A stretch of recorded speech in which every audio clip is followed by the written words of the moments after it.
गणेशाय नमः। एकादशी व्रत महात्म्य। सूत जी कहने लगे कि अब सब व्रतों में उत्तम, मोक्ष को देने वाले, विष्णु को प्रिय और सब मनोकामना पूर्ण करने वाले एकादशी व्रत का महात्म्य कहते हैं।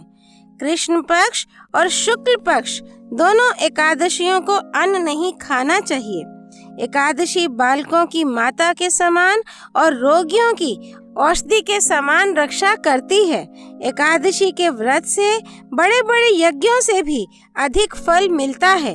एकादशी का व्रत करने वाला दशमी को एक समय भोजन करे, एकादशी को निराहार रहे और द्वादशी को भी एक समय भोजन करे। इस प्रकार व्रत करने वाला महापापी भी मोक्ष को प्राप्त होता है। व्रत करने वाला प्रातः स्नान करके भगवान की पूजा करके धूप दीप नैवेद्य भगवान के अर्पण करे, पुराणों की कथा श्रवण करे, रात्रि को जागरण करे। सत्य वचन वाला जो मनुष्य एकादशी की रात्रि को जागरण करता है वह फिर जन्म नहीं लेता। द्वादशी को प्रातः उठकर स्नानादि करके भगवान की पूजा करे, ब्राह्मणों को भोजन करा के मौन होकर भाई बंधुओं सहित आप भी भोजन करें। नारद जी कहते हैं कि गंगा के समान तीर्थ नहीं, माता के समान गुरु नहीं, विष्णु समान देव नहीं, अन्न न खाने के समान तप नहीं, वेद के समान शास्त्र नहीं, शांति के बराबर सुख नहीं, सत्य के बराबर ज्योति नहीं, कार्तिक के समान व्रत नहीं, ज्ञान के समान लाभ नहीं और एकादशी के समान व्रत नहीं है। नारद जी कहने लगे कि अब भद्रशील और गालव का इतिहास कहते हैं। अनेक वृक्षों से युक्त, मृगों से शोभित, सिद्ध गंधर्वों से सेवित, कंद मूल फल और ऋषि समूह से युक्त नर्मदा के तट पर गालव ऋषि का आश्रम था। गालव के भद्रशील नाम का पूर्व जन्म के स्मरण वाला विष्णु भक्त पुत्र था। भद्रशील खेलते हुए बालकों के साथ मिट्टी की भगवान की मूर्ति बनाकर उसकी पूजा किया करता था और सब बालकों को भी उपदेश दिया करता था कि भगवान का पूजन करें तथा एकादशी का व्रत करें। बालक भी उसके उपदेश के अनुसार वैसा ही करते थे। उसके ऐसे चरित्र को देखकर एक दिन उसके पिता गालव ऋषि ने कहा कि हे भद्रशील, तू सदैव विष्णु की भक्ति में ही रहता है, ये ज्ञान तुझको कैसे प्राप्त हो गया? इसका क्या कारण है? सो हमसे कहो। तब भद्रशील कहने लगा कि पिताजी, मैं आपको अपने पूर्व जन्म का वृत्तांत सुनाता हूँ।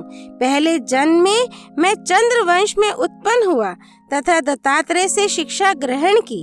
धर्म कीर्ति मेरा नाम था। मैंने 9000 वर्ष तक राज्य किया और उस काल में मैंने बहुत से धर्म और पाप भी किए। दैववश मैं बुरी संगति में पड़ गया और अपने पाखंडी साथियों के कहने से वेद मार्ग छोड़कर पाखंड मार्ग ग्रहण कर लिया। मेरी प्रजा मुझको अधर्मी समझकर स्वयं भी अधर्म के कर्म करने लगी और धर्म शास्त्र के कथनानुसार उनके भी पाप का छठा भाग मुझको मिलने लगा, क्योंकि शास्त्रों के अनुसार राजा प्रजा के धर्म और अधर्म के छठे भाग का अधिकारी होता है। एक दिन हम शिकार खेलने वन में गए और उस दिन सारे दिन भूखे प्यासे रहे, खाने को कुछ नहीं मिला। घूमते घूमते मार्ग भूलकर हम सायंकाल को नर्मदा नदी के तट पर आ निकले। वहाँ बहुत सारे वैष्णव इकट्ठे होकर उस दिन एकादशी होने के कारण व्रत रखकर जागरण और भगवान का कीर्तन कर रहे थे। मैं भी रात भर वहाँ भूख व प्यास से दुखी होकर पड़ा रहा। प्रातः काल होते ही भूख और प्यास के दुख से मेरे प्राण निकल गए।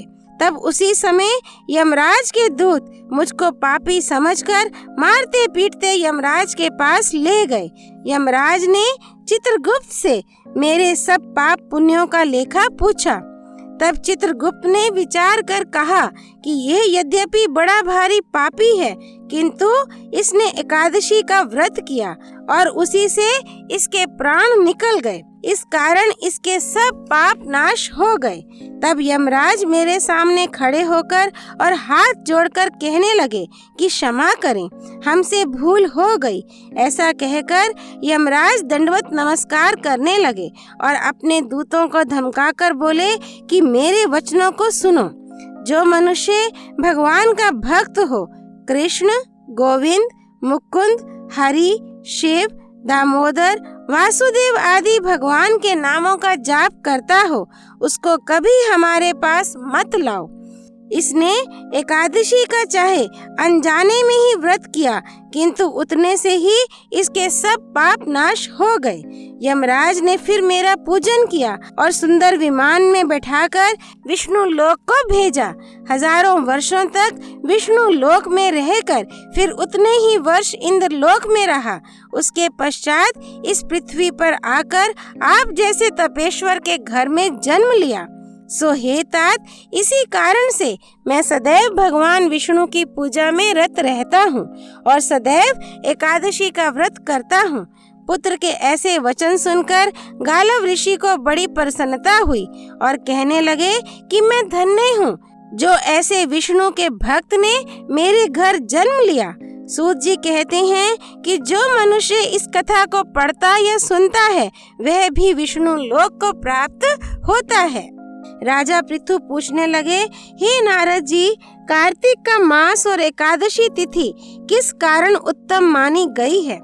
तब नारद जी कहने लगे कि जो प्रश्न तुमने मुझसे किया है वही प्रश्न एक समय श्री कृष्ण से सत्यभामा ने किया था और जो कुछ श्री कृष्ण ने उत्तर दिया वही मैं तुमसे कहता हूँ। श्री सत्यभामा जी कहने लगी कि भगवान, सभी मास बराबर हैं, तो इनमें कार्तिक मास उत्तम क्यों माना गया है और तिथियों में एकादशी तिथि क्यों श्रेष्ठ मानी गई है? श्री कृष्ण जी कहने लगे, हे प्रिय, समुद्र का पुत्र शंख नामक एक दैत्य था।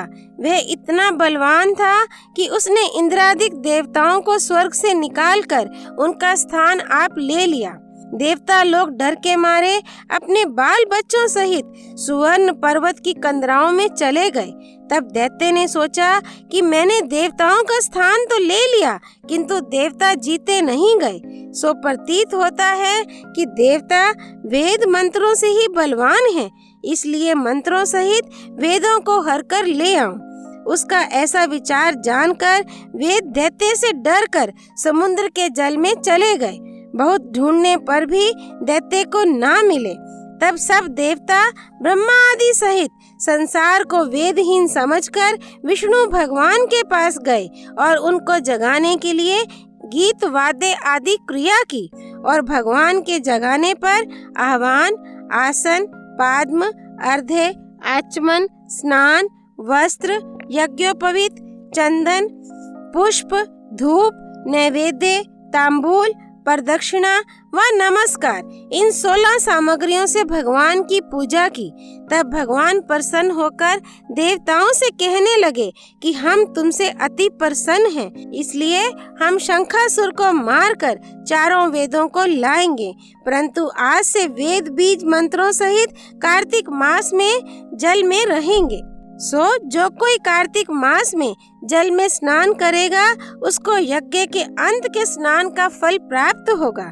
सदैव उसके विघ्नों का नाश होगा। चूंकि आप लोगों ने एकादशी के दिन हमको जगाया है, इसलिए एकादशी तिथि माननीय होगी। कार्तिक तथा एकादशी का व्रत हमको अति प्यारे हैं। नारद जी कहने लगे कि इतना कहकर भगवान मच्छ का रूप धरकर विंध्याचल में निवास करने वाले कश्यप जी की अंजलि में आ गए।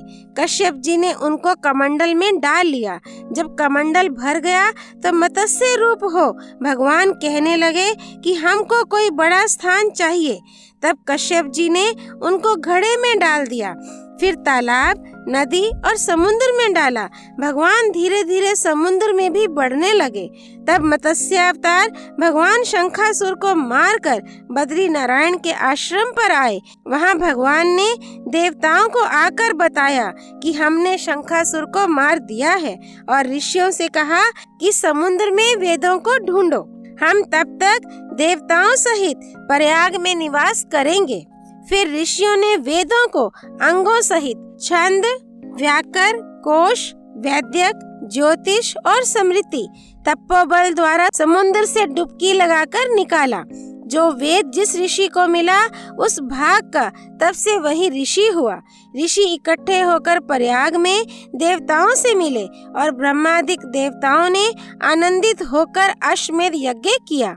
तब भगवान ने कहा कि इस स्थान में तुम वेदों को ढूंढकर लाए हो, सो इस पवित्र स्थान का नाम ब्रह्म क्षेत्र होगा।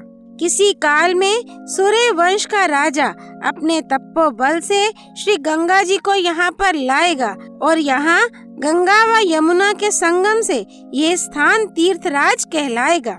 यहाँ पर किया गया दान, तप, यज्ञ आदि अनंत फल देने वाला और ब्रह्म हत्या आदि पापों के नाश करने वाला होगा। ये वरदान हम देते हैं। अनेक जन्मों के पाप इसके दर्शन मात्र से नाश होते हैं। यहाँ पर मरने वाले मुझको प्राप्त होंगे। जो यहाँ पिंड दान करेगा उसके पितर अक्षय तृप्ति को प्राप्त होंगे। मकर राशि की संक्रांति माघ मास को यहाँ संगम में स्नान करने वालों के कई जन्मों के पाप नाश होंगे। कार्तिक और माघ दोनों का फल समान है। श्री विष्णु भगवान की जय। एकादशी महारानी की जय। गंगा यमुना सरस्वती संगम प्रयागराज महाराज की जय। श्री विष्णु मत्स्य अवतार की जय। कार्तिक मास की जय। श्री हरि अर्पणमस्तु।